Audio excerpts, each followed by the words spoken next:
Welcome to today's message. I'm Alan Bickle. We've been going through a kingdom mindset through this series. Today in session 3, we're going to look at the oneness that we carry in Christ, in one another, and to the Father God. You know, God determined from the foundation of the earth to choose to have sons and daughters through his Son, Jesus Christ. We read in Ephesians chapter 1, verses 3 to 6, "Blessed be the God and Father of our Lord Jesus Christ, who has blessed us with every spiritual blessing in the heavenly place in Christ, just as he chose us in him before the foundation of the world, that we should be holy, without blame, before him in love, having predestined us to the adoption as sons by Christ, to himself, according to the good pleasure of his will," in verse 6, "to the praise of the glory of his grace, by which he made us accepted in the beloved." Through God's love, he predetermined that we, his sons and daughters, would be holy and blameless before his presence through his Son, Christ. So God's heart's intention from the beginning was to have sons compelled by his love, who would be holy, blameless in Christ, his Son. Our loving Heavenly Father determined to have sons and daughters, and predestined plan continues this day. It truly does. We've been discussing our kingdom mindset. We've been given an inheritance as sons and daughters of God. We also are God's inheritance. We discussed the heart of a son and daughter of God. Today, let's take a look at oneness that compels us to manifest God's love to a world around us. God is continuing to show his love from one generation to the next through sons and daughters in his family. Be fruitful and multiply. His kingdom was his command in the beginning. It's still being established every day through the heart of his kingdom citizens today. Love was God's motive and compels him to the purpose to have sons and daughters. So Ephesians chapter 1, verse 5, "having predestined us to the adoptions of sons by Christ himself, according to the good pleasure of his will." Thank God. You know, oneness is a fruit of God's love. Jesus displays the Father and the Son as one in John 17, a chapter you know very well. We, the sons and daughters of God, are one, just as the Father and Son are one. Ephesians 4:3 states this, says, "endeavoring to keep the unity in the Spirit in the bond of peace." Thank God for that unity of the Spirit, walking with oneness according to our Father's plan. You know, a kingdom mindset is understanding unity. It's all about constantly aware of oneness we have in Christ with our Heavenly Father and with one another. There is no greater joy than the love we have for one another as one. The Apostle Paul in 1 Timothy chapter 1, verse 5 says to Timothy, "Now the purpose," I love that, purpose of the commandment, "is love from a pure heart, a good conscience, and a sincere faith." He states in 2 Timothy chapter 1, verse 3, "I thank God, whom I serve with a pure conscience, as my forefathers did."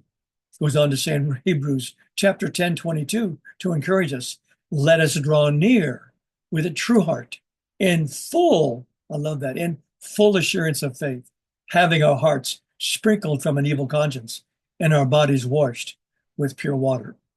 So Paul was conscious and carried an awareness of the oneness in his experience that he had the mind of Christ, being one with his Father.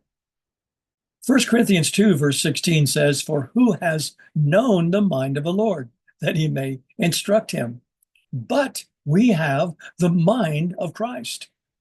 Philippians 2:5 encourages us, tells us, "Let this mind be in you, which was also in Christ Jesus." Again, we're talking about the oneness that we carry today. Apostle Paul understood, just as Christ understood, his oneness with the Father.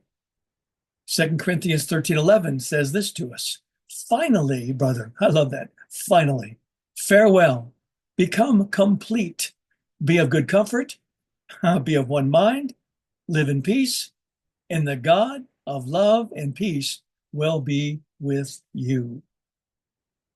Paul writes in Philippians chapter 1, verse 27, only let your conduct be worthy of the gospel of Christ, so that whether I come and see you or am absent, I may hear of your affairs, that you stand fast, what, in one spirit, one mind, striving together for the faith of the gospel.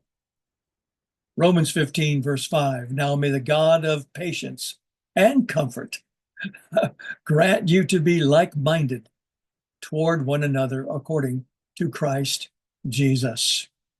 The message of oneness to us continues in the word of God from Philippians chapter 3, verse 16. It says, nevertheless, to the degree that we have already attained, let us walk by the same rule, let us be of the same mind, Ephesians 4:23, and be renewed in the spirit of your mind. You know the verse very well.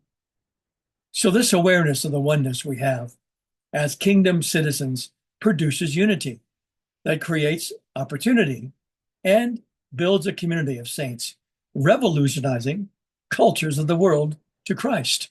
I truly believe that. Community is the result of fulfilling the purposes in our lives that God desires. So to be part of one another and knowing that we are to be jointly fitted together to build a spiritual habitation for God, brings revelation to our hearts. Ephesians chapter 2, 19 and 22, powerful part of God's word.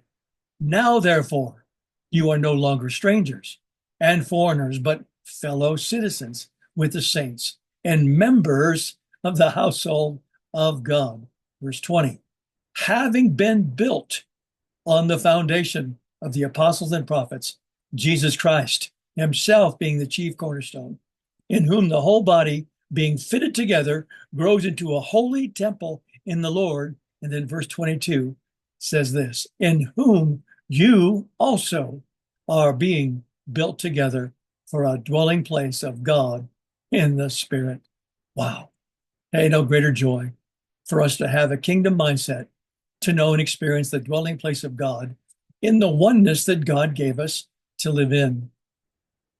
Philippians chapter 2, verses 1 to 2 says, therefore, if there's any consolation in Christ, if any comfort of love, if any fellowship of the Spirit, if any affection and mercy, fulfill my joy, being like-minded, having the same love, being of one accord, of one mind. We discussed earlier that relationships are the most important to the power of the gospel in the world. We must walk in and demonstrate the oneness we have together if we want to see the entire church be one.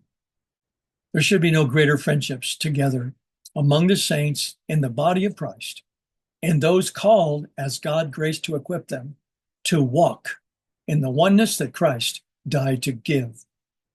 Through prayer and kingdom discussion, cities, regions, nations would see the power of the gospel turn territories upside down. As discussed before, God's purpose has always been that we dominate the earth, that we're a royal priesthood, a holy nation. We show forth what? The praises of God. The God of the universe has given us an earthly mandate. It is our continued awareness of this mandate in manifesting the oneness of our lives together in Christ. Through personal relationships as fathers, mothers, sons, and daughters of God, we must continually endeavor to be reminded of the oneness that produces unity, creating opportunity as we bring heaven to earth through a community of the saints. As we continue in this series, The Kingdom Mindset, we'll discuss the advance of God's kingdom, not only in individual lives, in some influence in certain places, but the corporate advance of God's kingdom to manifest in cities, regions, and nations, to occupy, possess, and establish God's government worldwide. Let's pray. Heavenly Father, we thank you for the Spirit that you put within us. Thank you for giving us the power and the dominion in places and regions of this world to shine forth your light, to bring the true gospel of the gospel of the kingdom to manifest through each of us. And Father, as we walk together in a corporate oneness that we carry, awareness that you are one with you, Father, right now, there is nothing that can stand before us. So Father, now we go forward with great courage. We're encouraged by the word of God today that we walk through together. Father, it builds our faith, take steps of faith to build a kingdom that cannot be destroyed. Father, I thank you. You've equipped us to go through the gates of hell, to really occupy territory for you and establish your kingdom, your government in all the regions of the world. In the mighty name of Jesus, we thank you. We pray. Amen. We'll see you again.